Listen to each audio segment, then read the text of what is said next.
Hello, and welcome to another edition of Xfeed. What's up?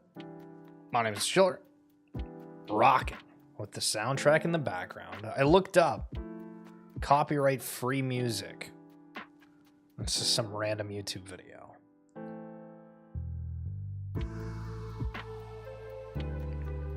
Today we're not doing a webcam, but we're gonna talk about the happenings, the trials and tribulations, if you will, of the space. Because if you haven't noticed, there's a lot of talk about specific things on the timeline, from the prompt token generating event to Bigcoin Abstract's latest hit. We'll go over all of that, but first of all, we need to discuss the Carlos Bake Shop cake vending machines. I don't know if you guys have ever seen these around. They say that they're fresh. Nah, that's a load of malarkey. I think that's a load of malarkey. But I've tried them before. They are kind of expensive. They're not bad, but you can tell there's a lot of preservatives in them. So if you don't mind having like a dessert and you can tell is very unhealthy for you while you eat it, the more you know. So Bigcoin.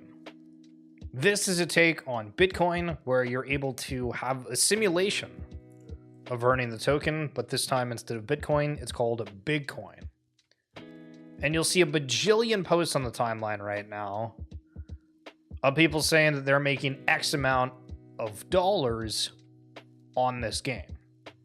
Somebody's saying they've made $400 a day. I've seen some people post about several thousands. And that's because the token got a ton of traction seemingly out of nowhere. This came out like 3-4 days ago.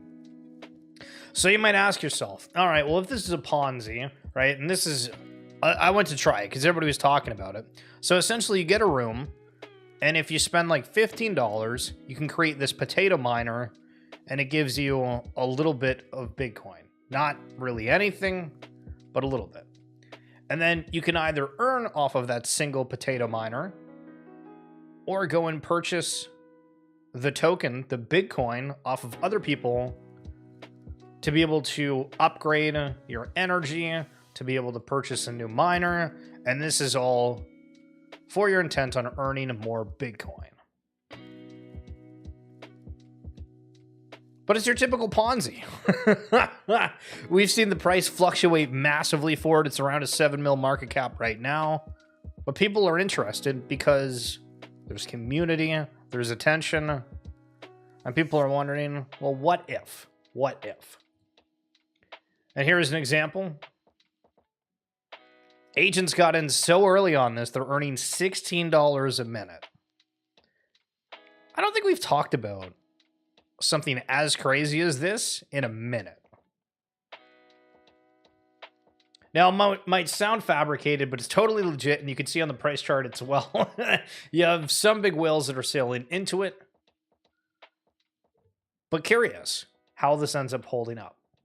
So let's take it back, though, to Wolfgame. If you remember Wolfgame back in the day, that was one of the most hyped up games that there was. It was a risk game. You earned wool. People were playing the game. It got traction. They loved it. And there's variants that came out of it, similar to how from Yuga when they did the companion collection with the dogs, everybody started launching the companion collection. For Wolfgame back in the day, there's a whole bunch of like passive token earning games that came out.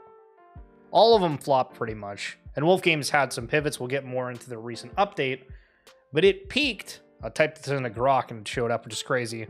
But it peaked 5 days after its launch. I think we're about 4 days since the launch of this. So something to pay attention to on that front. But when we're comparing and contrasting, remember when people farming this token was the only thing on your timeline and people were saying it's going to be the currency of GTA 6?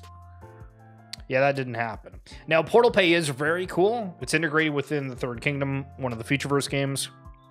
And it is, like, nice as an application to use for paying with crypto, for sure.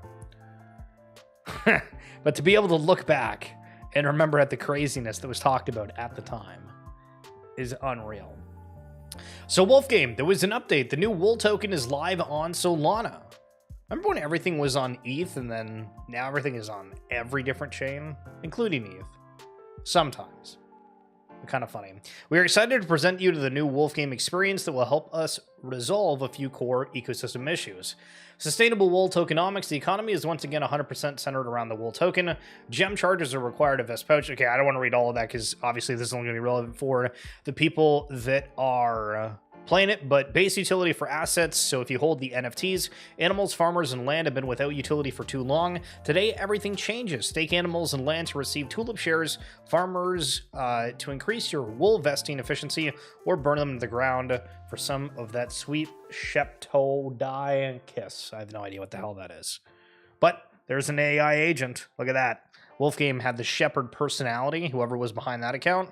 Now they've just turned it into an AI agent. Why do you need somebody when you can just have an AI agent?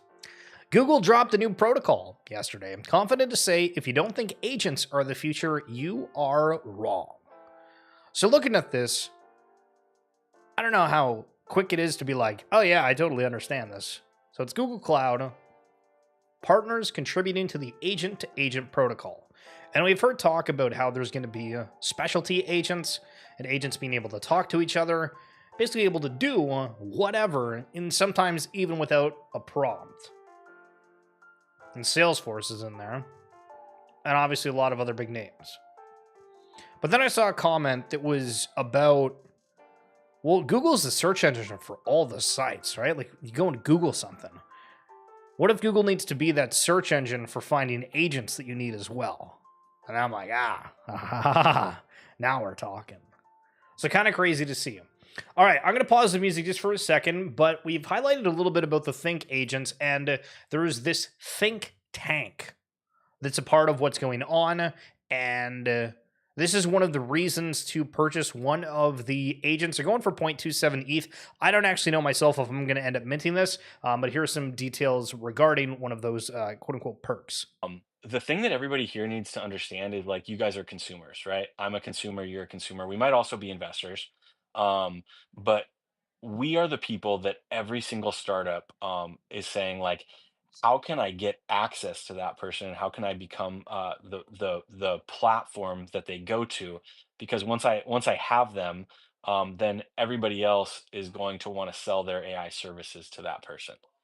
And so you can almost think about this as like by launching the Think Agents as an open standard, we almost become like a buyer's club, kind of like Costco or something like that, where because we have many of us that are all saying, "Hey, this is how we want to use our AI," and we actually like Think provides all these tools for people to build. People are actually coming to us all the time. Like every week, people are saying like, "Hey, we want to build and we want to be able to provide this for your customers." And so by having a think agent, we're creating the center of an ecosystem that there's hundreds of companies that want to put both of their like product development dollars into, but also their marketing budgets. And so when you look at like what the think tank is, like that's a part that not a ton of people have dug into the FAQs yet.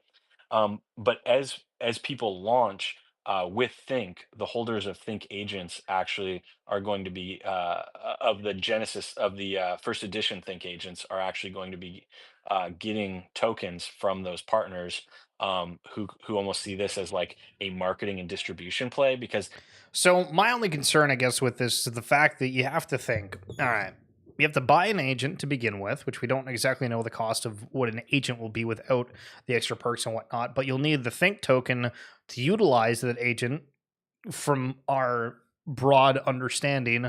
And then if partners are coming through with their own token, that's good as well. But I'm going to assume to use those said platforms, you're going to need those tokens. So everything is like a buy, continuously buy sort of situation. And that's really the only thing that like kind of scares me a bit about it. So curious to see, and there's supposed to be more on it a little bit later. We've talked a ton about collabs. LeBron having a Barbie Ken doll. Listen, everybody just wants to sell something. They they gotta work together to sell the goods. And Getty Lee, if you're familiar with Rush, got a crazy collection of baseballs. Thinking about the people that want to collect things. And what if this entire thing that Getty Lee owned was tokenized? And somebody could buy it, they could sell it, they could bid on it, all that kind of jazz. So we're talking about we talk about real world assets. Don't forget, again, we do the RWA segment podcast. You can check the link down below on YouTube, or if you're watching on X, check out my bio for that. A crazy collection from a huge star, and you never know what people are collecting, but everyone seems to be collecting in some sort. So Doodles commented saying, yo, we're making something, and it's games.fun with Pixel Vault. It's powered by their GG token. Waiting to see exactly how all this stuff works. I haven't tried it, to be totally honest. But the setup here for games.fun, this looks exactly like the Kaido website, if you guys have ever used that. So different games are coming. Everybody's wanting to get players. Everybody's creating some crazy things are happening. Community update. Acquisition and feature vision for the Jimmy collection. Dear JFam, I should say, first of all, because sometimes I forget. Some people have no idea what these things are. So Jimmy was a collection that came out on Ape Chain, and it was just of these different ape characters, and it was the talk of the town. And then I don't think I've seen a single thing about it on my timeline since then. But there was some mega sales around it. Community update, acquisition and feature vision for the Jimmy collection. I, Cornelius, known as J Intern, am pleased to provide clarity on recent developments regarding the Jimmy collection, including the proposed acquisition, the circumstances leading to this point, and my vision for ensuring that this and all future decisions are driven by our community. It is insane how many different collections have swapped owners, pivots of things, taking over, things not going well from like stage one. Not that this has necessarily been super bad because I haven't played close attention, but like, goodness.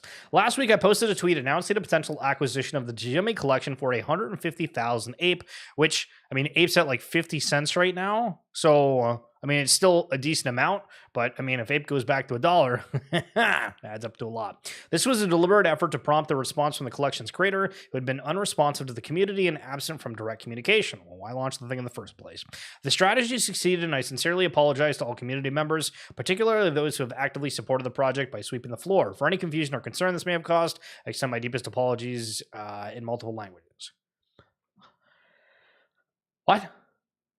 I'm confused. The strategy succeeded, and I sincerely apologize to all community members. So they posted saying they wanted to buy the collection for 150,000 ape. It succeeded, and they're saying sorry. I don't get it.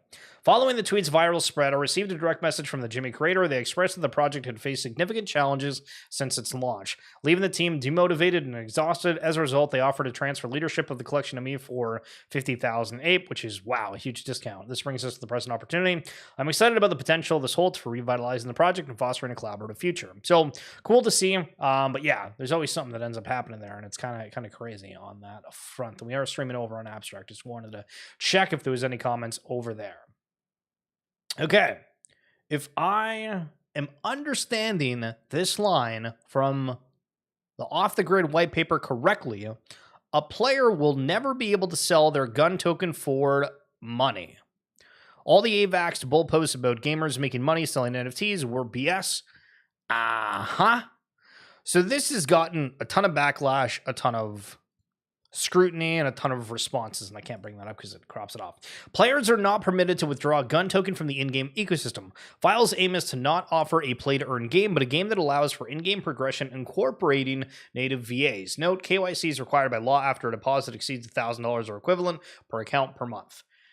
Okay, so damn, people potentially are putting in a crap ton of money on that, or at least that's just saying that. But so you scroll in the comments and you're like, okay, well, that seems kind of weird if it's like supposed to be a play to earn game, but then you can never actually like withdraw anything from there. But then like within the comments, it talks about how, well, you kind of need that to be able to be on console like PlayStation or Xbox.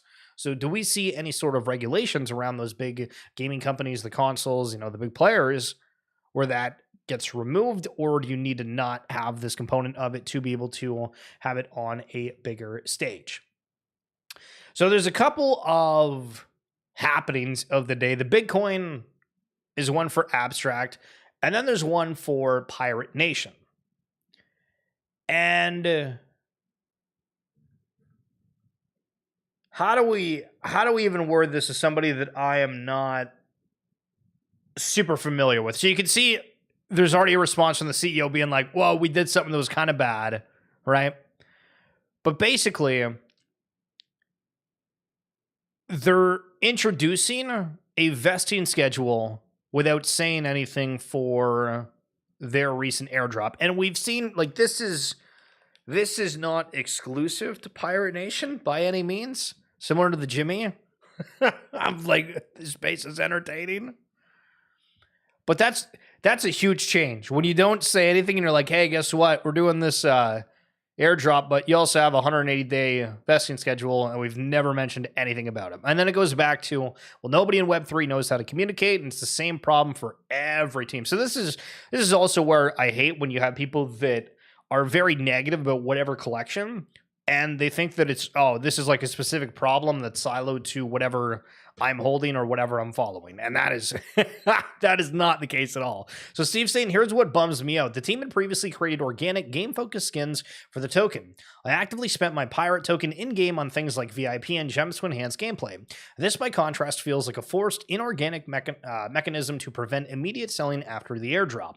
The team has always emphasized building a great game and product over focusing on token price. This move feels like a shift from that ethos. Maybe it's for venture capitalists or market-driven. It came out of nowhere. A team known for consistent, transparent communication dropped this with no heads up. And to build on that, there's no explanation of why. And so it's like, what the heck? True. That's not wrong. That's not wrong. And then Migs with a great point here. Yo, Smack Talk, what's going on? Did you just get here, or have you been seeing all the shenanigans that have been going on? Unbelievable day. Hope you're well. But this is a good perspective, right? Because we're on here and we're kind of talking about that, reflecting. We're seeing how other people are reacting. I'm probably not ever going to be somebody that buys into Pirate Nation, right? So I'm not even like the audience for it, but it gives us something to talk about. Then you're like, huh, well, look how things are not working in this collection, even though it's like a one-off that's kind of whatever. But yeah, if you're long-term aligned with this, with the team, then it's fine. But actually worry is how others will see this. And that's a huge component. How do others see something? What's the negative and or positive reaction regarding certain things? That's the question. Rooneyverse. Sheesh. One of the MMORPGs. Been working for a while. They have a lot of cool things. We've highlighted it occasionally on here. We brought it up before, but another land plot within their game going for $32,000. Want like a spanking brand new car? Or do you want a digital land in a new game? That is the question. Jack Butcher, O'Peppin, are you familiar with the collection? They had a awesome, and I repeat, awesome drop where they did the O'Peppin style within different creatures. So you got like the flamingo, you got a chicken, you got an owl, another flamingo, we got a fox, sheepdog, lion, variants, mouse. Absolutely love it. Clever and cool. Wanted to show it some love. So Prompt, the token came out today for Wayfinder. We highlighted it before. If you did $10 transfers from various chains into Prompt, then you get a drop. That drop currently is worth about $60. Plus, you kept the $60 you got. So woohoo, nice. Did all right. But then you go and check out the token here. And the market cap is 9.35 mil. I thought I might be looking at the wrong one because I'm pretty sure it is 20 cents. But I thought this was upwards of like 40. So maybe I'm looking at the wrong screen or a token that's like trying to be fake around it. But it's first day, so some of these sites are weird. But there was a lot of like happenings around it that weren't necessarily the best. So first of all, Kaido, which is a platform where you could connect your X account and it would track to see who is active, who is talking about things that are interesting, and you earn these yaps. There was a token before that you could get for it, and Wayfinder decided that they were going to give some of their token allocation to Kaido, and Kaido decided they were going to give it to some of their emerging yappers. And then, of course, it was like an unverified contract that gets out there, and a Mevbot yoinked everybody's bag on this. 1,834, 11,621 tokens. Boom, boom, boom, gone. They made announcements saying that they're going to give back those tokens to everybody that was wronged from this bot. But yikes, it's a little bit of a PR nightmare. And apparently it was like the Kaido team that messed up. It wasn't Wayfinder, but because it's Wayfinder's TGE, the blame automatically is just like perceived that it's Wayfinder's fault when it's not. That's kind of weird. So ISO Beast, quick thoughts on the Wayfinder TGE. The good, a lot of small account friends absolutely cooked. That's a great W in a hard market. They're leveraging those wins for collective buzz generation on the timeline. All right, so we got two things. And then the bad's like paragraphs here. Goodness gracious. Comms from the team have been pretty dog consistently. Lots of clarification needed for very simple announcements. I'd agree. I kept seeing like various takes or like reshares of the things they were talking about.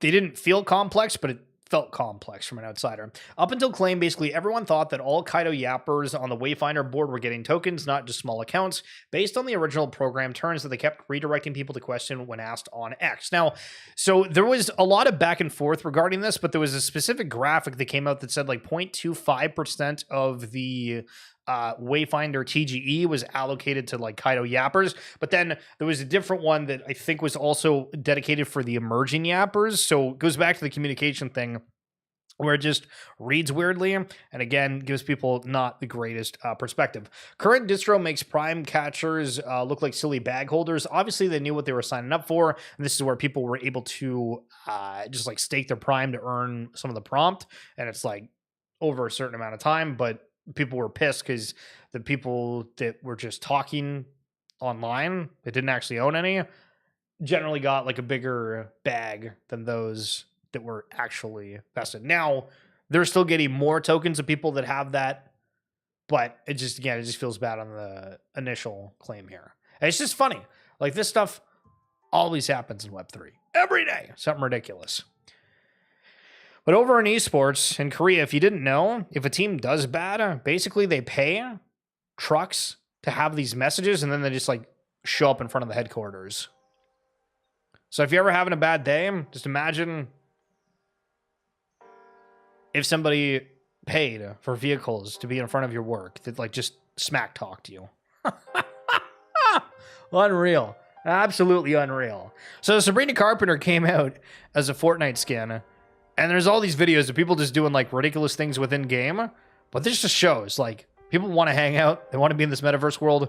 Who cares how like weird or crazy this seems? People just want to vibe out online. Looks as though 100 Thieves are going all in on Esports World Cup this year. And 100 Thieves is a big esports brand, saying Teamfight Tactics, Call of Duty, Capcom fighters, ours to take. And why are they doing this? Well, the Esports World Cup is something that is in Saudi Arabia, and they pay a bag. And a lot of these companies having trouble with sponsorships, selling things as a whole, are now turning their attention to this tournament because it gives such funding. And you almost forget about how many different times things have been funded, right? Through Wayfinder, through this Bigcoin that we're doing here, everything else. But when do these esports teams get into Web3? That is the question. Because it feels like it's going to happen. And happen soon. Wherever money is, people shall flow. But that's going to be it for this edition of XFeed. Thank you so much for tuning on in. Every day, just something ridiculous going on. If you're able to like the stream, share it with anybody you know if they're into Web3. We got to stream the Third Kingdom episode 2 at some point. It's a very passive game as well, where you just send your characters out on missions, come back and can earn root rewards. But play to earn. It might be back. Have yourself a good one. Catch you tomorrow.